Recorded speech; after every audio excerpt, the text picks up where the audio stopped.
ചില സമയങ്ങളിൽ നമുക്ക് ഏതെങ്കിലുമൊക്കെ വെബ്സൈറ്റിലോട്ടോ അല്ലെങ്കിൽ ഏതെങ്കിലുമൊക്കെ ആപ്പിലോട്ടൊക്കെ ലോഗിൻ ചെയ്യേണ്ടി വരും. പക്ഷേ ആ ഒരു ആപ്പിലോട്ട് ലോഗിൻ ചെയ്യണമെന്നുണ്ടെങ്കിൽ നമ്മുടെ ഫോൺ നമ്പറും കാര്യങ്ങളൊക്കെ കൊടുക്കേണ്ടി വരും. നമുക്ക് ആ ഒരു ആപ്പിലോട്ട് അല്ലെങ്കിൽ വെബ്സൈറ്റിലോട്ട് ലോഗിൻ ചെയ്യണം എന്ന് താല്പര്യം ഉണ്ടാവും, പക്ഷേ നമ്മുടെ ഫോൺ നമ്പർ കൊടുക്കാൻ വലിയ താല്പര്യം ഉണ്ടാവില്ല. അങ്ങനെയുള്ള കേസുകളിൽ എന്താണ് ചെയ്യുക എന്നുള്ളതാണ് ഈ ഒരു വീഡിയോയിൽ നമ്മൾ പറയാൻ പോകുന്നത്. അതിന് വേണ്ടിയിട്ട് നമുക്ക് സെപ്പറേറ്റ് വേറൊരു ഫോൺ നമ്പർ കൊടുക്കാവുന്നതാണ്. ഇപ്പം ചിലപ്പം ആ ഒരു ആപ്പിലോട്ട് അല്ലെങ്കിൽ വെബ്സൈറ്റിലോട്ട് ലോഗിൻ ചെയ്യുന്ന സമയത്ത് OTP കാര്യങ്ങളൊക്കെ വരുന്നതായിരിക്കും. ആ ഒരു വേറെ നമ്പറത്തെ OTP കാര്യങ്ങളൊക്കെ നമുക്ക് ഈസി ആയിട്ട് കിട്ടുന്നതായിരിക്കും. അപ്പം അതെങ്ങനെയാണ് ചെയ്യുക എന്നുള്ളതാണ് ഈ ഒരു വീഡിയോയിൽ നമ്മൾ പറയാൻ പോകുന്നത്. അപ്പം അതിന് വേണ്ടിയിട്ട് ആദ്യം നമ്മൾ ബ്രൗസർ ഓപ്പൺ ചെയ്യുക, എന്നിട്ട് ഒരു വെബ്സൈറ്റിലോട്ട് പോകണം. വെബ്സൈറ്റിൻ്റെ ലിങ്ക് ഞാൻ താഴെ ഡിസ്ക്രിപ്ഷനിൽ കൊടുക്കുന്നുണ്ട്.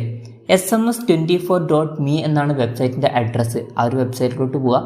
ആ ഒരു വെബ്സൈറ്റിലോട്ട് പോയാൽ ഇതുപോലുള്ളൊരു ഇൻ്റർഫേസാണ് നമുക്ക് കാണാൻ പറ്റുക. അപ്പം താഴത്തോട്ട് സ്ക്രോൾ ചെയ്യുമ്പം നമുക്ക് ഇന്ത്യ എന്നുള്ളത് കാണാൻ പറ്റും. അതിൽ ക്ലിക്ക് ചെയ്യുക. അതിൽ ക്ലിക്ക് ചെയ്താൽ നമുക്ക് കുറേ ഫോൺ നമ്പറും കാര്യങ്ങളൊക്കെ ഇതിൽ കാണാൻ പറ്റും. ഇതിൽ ഫസ്റ്റ് ഫോൺ നമ്പർ തന്നെ സെലക്ട് ചെയ്യുക. ഇനി ചെയ്യേണ്ട കാര്യം എന്താ വെച്ചാൽ ഏത് വെബ്സൈറ്റിലോട്ടാണോ അല്ലെങ്കിൽ ആപ്പിലോട്ടാണോ നമുക്ക് കയറേണ്ടത്, ആ ഒരു ആപ്പ് അല്ലെങ്കിൽ വെബ്സൈറ്റ് എടുക്കുക. അതിനുശേഷം ലോഗിൻ ചെയ്യാൻ ശ്രമിക്കുക. ഇപ്പോൾ ലോഗിൻ ചെയ്യുമ്പോൾ നമ്മൾ ശ്രദ്ധിക്കേണ്ട ഒരു കാര്യം എന്താ വെച്ചാൽ നമ്മൾ കൊടുക്കേണ്ട ഫോൺ നമ്പർ മറ്റേ വെബ്സൈറ്റിലുള്ള ഫോൺ നമ്പർ ആയിരിക്കണം. ഇപ്പം ഈ ഒരു നമ്പറാണ് ഞാൻ ഇവിടെ കൊടുക്കാൻ പോകുന്നത്. ഈ ഒരു നമ്പർ കോപ്പി ചെയ്യുക.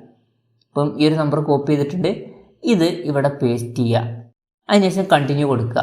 ഇപ്പം ഇവിടെ OTP നമ്മളോട് ചോദിക്കും. അതിനുശേഷം നമ്മൾ ചെയ്യേണ്ട കാര്യം എന്താ വെച്ചാൽ ഈ ഒരു വെബ്സൈറ്റിലോട്ട് വീണ്ടും വരിക. അതിനുശേഷം ഇതൊന്ന് റിഫ്രഷ് ചെയ്ത് നോക്കുക. ഇപ്പോൾ നിങ്ങൾക്ക് ഇവിടെ നോക്കിയാൽ കാണാൻ പറ്റും ഒരു OTP വന്നിട്ടുണ്ട്. ഈ ഒരു OTP ഇവിടെ നമുക്ക് അടിച്ചു കൊടുത്ത് നോക്കാം.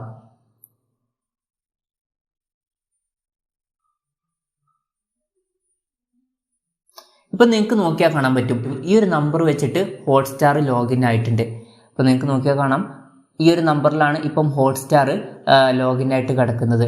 അപ്പോൾ ഇതുപോലെ നമുക്ക് നമ്പർ കൊടുക്കണ്ട, എന്നാൽ ആ ഒരു വെബ്സൈറ്റിലോട്ട് അല്ലെങ്കിൽ ആപ്പിലോട്ട് കയറണമെന്നുണ്ടെങ്കിൽ ഇതുപോലുള്ള ട്രിക്ക് യൂസ് ചെയ്യാവുന്നതാണ്. ഈ ഒരു വീഡിയോ നിങ്ങൾക്ക് യൂസ്ഫുൾ ആയി എന്ന് വിചാരിക്കുന്നു. യൂസ്ഫുൾ ആയി എന്നുണ്ടെങ്കിൽ വീഡിയോ ഒന്ന് ലൈക്ക് ചെയ്യുക. അതുപോലെ തന്നെ ഇതുപോലുള്ള വീഡിയോസ് ഇനിയും കാണാൻ താല്പര്യമുണ്ടെന്നുണ്ടെങ്കിൽ ഈ ചാനൽ ഒന്ന് സബ്സ്ക്രൈബ് ചെയ്യാവുന്നതാണ്.